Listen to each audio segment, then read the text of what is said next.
Hi, my name is Gary Laws, and in this short video we talk about the value of the EV, the electric vehicle. Um, I suppose we are I don't know 10 years into the journey here since the first viable EVs hit the market.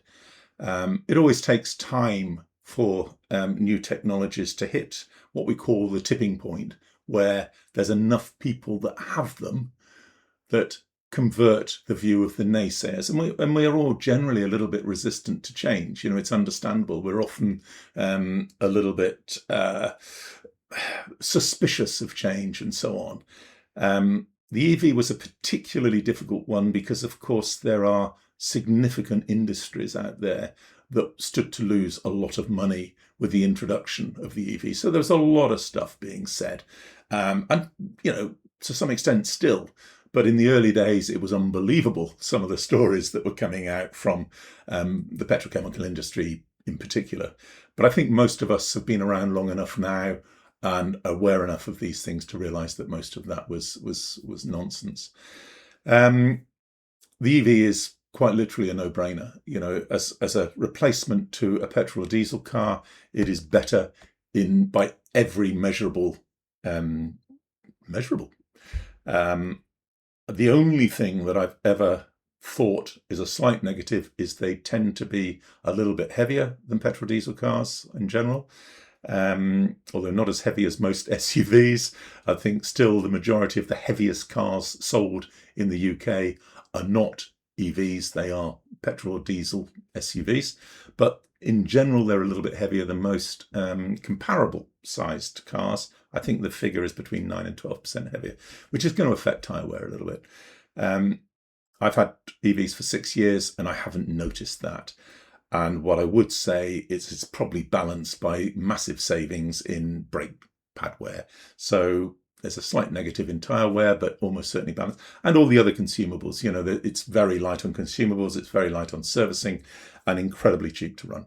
However, you've got to have a drive. And to do the things we're talking about in this video, you almost certainly have to have a drive.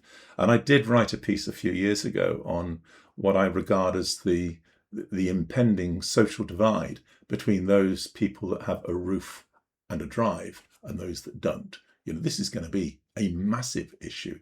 So if you don't yet have a roof and a drive, move, because this is going to be, but even if you don't own the property, a drive is so valuable now as far as driving down your energy costs are concerned. Absolutely enormous. And watch the other videos here to get the background on that. But important thing is buy an EV. And I say that not just because of the savings in your day-to-day transport costs, but what it does for your domestic home cost. Because what the EV gives you is an EV tariff for your electricity. If you combine that with the other things I talk about in the other videos, you can save vast amounts of money. And I'm talking of, from my personal experience, between 80 and 90% reduction in our total energy costs for home, car, heating, everything. A massive reduction. So the EV drives that for several reasons. Firstly, because of the EV tariff, and secondly, from taking advantage of charging of the EV. And you'll see that in other videos. So the most important thing is get a video, get an EV. But before you do, have a look at our last video on buying a second EV and just see if for you it might be right to get one that bridges those two things that we're talking about here. Get an EV. Thank you.